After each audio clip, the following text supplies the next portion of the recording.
आपका दोस्त शेख जमील। आप देख रहे हैं शब्द की गूंज में आपका स्वागत है।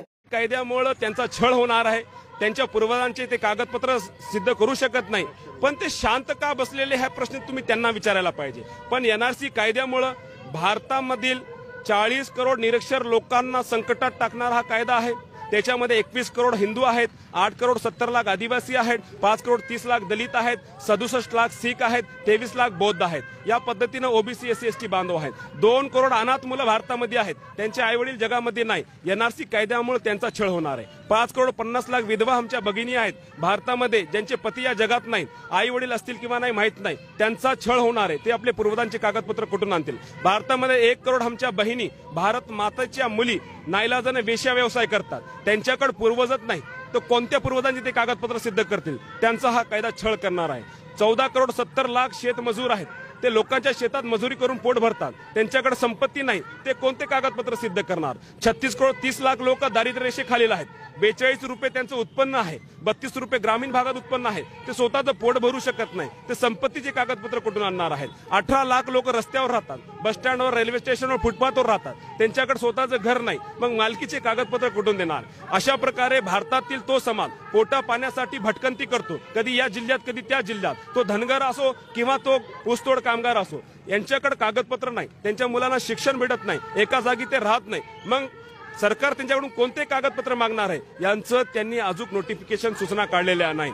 भीती याच्यामुळे आहे की आसामचे जे परिणाम आले होते, एनआरसीची जी प्रक्रिया होती, त्यामध्ये वायुसेनेमधले अधिकारी 38 वर्ष सेवा देऊन त्यांचं नाव एनआरसीच्या बाहेर होतं, सेवा निवृत्त शिक्षकाचं बाहेर होतं। मग जर ज्यांनी सेवा दिलेली आहे प्रशासनात त्यांचं नाव जर येत नसेल, तर मग आम्ही सामान्य गरिबांना कुठून सिद्ध करावं? हा प्रश्न त्यांच्या समोर आहे। शेवटी प्रश्न की मुस्लिम समाज हा एनआरसीवर आता रोडावर उतरलेला आहे, परंतु असे किती कायदे लागू झालेले आहेत, मुस्लिम आरक्षणचा असो किंवा 3 तलाकाचं बिल असो, बाबरी मस्जिद, सर्व हे बिलावर मुस्लिम समाज कधी रोडावर आला नाही। हाच वेळ का? बघा, मुस्लिम समाजाच्या विरोधात जे कायदे निर्माण झाले त्याच्यामुळे फक्त मुस्लिम समाज प्रताडित होणार होता, तो संविधानिक प्रश्न नव्हता आणि भारताच्या राष्ट्रीय सुरक्षेचा प्रश्न नव्हता, भारतातील सर्व धर्मनिरपेक्ष या प्रस्तावनेला तो धोका नव्हता। आता जो हा कायदा निर्माण झालेला आहे तो फक्त 20 करोड मुसलमानाला प्रताडित करणारा नाही, तर 135 करोड जनतेला प्रताडित करणार आहे। आणि मुळामध्ये जे बाबासाहेब आंबेडकरांनी आयुष्यभर संघर्ष करून सर्व जाती धर्माच्या नागरिकांना जे अधिकार मिळवून दिले होते, या कायद्यानं ते अधिकाराचं हनन होण्याची सुरुवात होणार आहे। त्या अधिकाराच्या सुरक्षेसाठी हा मुस्लिम समाज रस्त्यावर आहे। फक्त तो जागृत एवढ्या मोठ्या प्रमाणावर झाला की आमच्या धर्मगुरूंनी आणि आमच्या सामाजिक नेत्यांनी आणि आमच्या माता भगिनींनी जो पुढाकार घेतला, जी प्रगल्भता दाखवली याच्याबद्दल, त्याच्यामुळे थोडंसं लोकांमध्ये आश्चर्य निर्माण झालं की हा समाज कधीच रस्त्यावर आला नाही, आज अचानक कसा आला? पण इतिहासात जर तुम्ही पाहिलं तर मुस्लिम समाज जेव्हा बहुजन समाज आणि राष्ट्र आणि देश जेव्हा धोक्यामध्ये असायचं, संकटात असायचं, तेव्हा पुढाकार घ्यायचा। बाबासाहेबांचा तुम्ही उल्लेख घेऊ शकता, बाबासाहेबांच्या लढ्यामध्ये सर्वात आधी पुढे आलेला समाज मुसलमान होता। महात्मा फुले, सावित्रीमाई फुलेंना त्यांच्या वडिलांनी, गोविंदरावनी जेव्हा घरातून काढलं, तेव्हा कोणी नातेवाईक आणि त्यांचे मित्र मदतीला आले नाही। उस्मान शेख, फातेमा शेख हे 2 मुसलमान त्यांना मदतीला आले, त्यांना आपल्या घरामध्ये ठेवलं।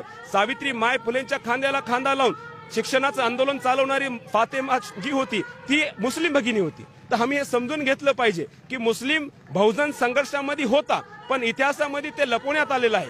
आजही मुसलमान त्या बहुजन महापुरुषाच्या संघर्षाला पुढे चालवत आहे, पण राजकीय जे नेते आहेत, भारतीय जनता पार्टी याला मुस्लिमांचं आंदोलन दाखवू इच्छिते, पण हे मुस्लिमांचं आंदोलन मुळीच नाही, हे संविधानिक आंदोलन आहे। अनेक व्याख्यान झालेलं आहे शिवाजी महाराजावर। लास्ट क्वेश्चन आणि शॉर्ट मध्ये की मुस्लिम हा मराठा मुस्लिमात तेढ निर्माण करण्याचा प्रयत्न करतात आणि दुश्मन दाखवतात शिवाजी महाराजांना, थोडक्यात हे सांगा। मी पहिला प्रश्न करतो, जर शिवाजी महाराज मुस्लिमांचे शत्रू होते तर शिवाजी महाराजांच्या वडिलांचं नाव शहाजी, काकाचं शरीफजी, त्यांचे आजोबा मालोजीराव भोसले यांनी अहमदनगर येथील मुस्लिम सुफी संत शाह शरीफ यांच्या नावावरून का ठेवलं? दुसरी गोष्ट, छत्रपती शिवाजी महाराजांनी स्वराज्य स्थापन केलं, जर त्यांना मुस्लिमांचा द्वेष असला असता तर सर्व सैन्याचा 1.25 लाख सैन्याचा कमांडर नूरखान बेग एक मुसलमान का केला? आणि तोफखान्याचा प्रमुख इब्राहिम खान हा मुसलमान का केला? आरमाराचा प्रमुख दौलत खान हा मुसलमान का केला? घोडदल प्रमुख सिद्धिलाल हा मुसलमान का केला? 31 पैकी 20 बॉडीगार्ड मुसलमान का ठेवले? स्वराज्याचं सर्वात महत्वाचं पद जो सरन्यायाधीश होते त्या काळात सन्मानाचं पद होतं, खाजगी सचिव होतं, मौलाना धर्मपंडित खाजी हैदर होते। औरंगजेब तिकडून तहासाठी कुलकर्णी या ब्राह्मणाला पाठवायचा, शिवाजी महाराज मौलाना पंडित जे होते धर्मगुरू खाजी हैदर यांना पाठवायचे. मग शिवाजी महाराजांनी हा विश्वास दाखवला. रायगडावर जेव्हा शिवाजी महाराज पाहणीसाठी गेले होते, जगदीश्वराचं मंदिर बांधलं, तेव्हा मोरोपंत पिंगळेला विचारलं, मोरोपंत पिंगळे जगदीश्वराचं मंदिर बांधलं, चांगलं काम केलं, पण माझ्या मुस्लिम मावळ्याला नमाज पडायला मस्जिद कुठं आहे? मोरोपंत पिंगळे म्हणले की आपण जागा दाखवावी. शिवाजी महाराज म्हणले जागा दाखवावी, माझ्या महलासमोर बांधा माझ्या मुस्लिम मावळ्याला नमाज पडायला मस्जिद. आपल्या महलासमोर मस्जिद बांधणारे शिवाजी महाराज मुस्लिमांचे शत्रू कसे? फक्त मस्जिद बांधली नाही, काझी रायकर म्हणून या काझीला नियुक्त केलं, तिथं नमाज पडवायचं, खुतबा जुमे करायचा. म्हणजे शिवाजी महाराजांकडे जे मुस्लिम मावळे होते ते नमाज पडणारे होते, म्हणून त्यांना मस्जिदीची गरज होती. शिवाजी महाराजांचे 2 मुस्लिम सुफी संत गुरु होते, संत याकूब बाबा केळशीकर.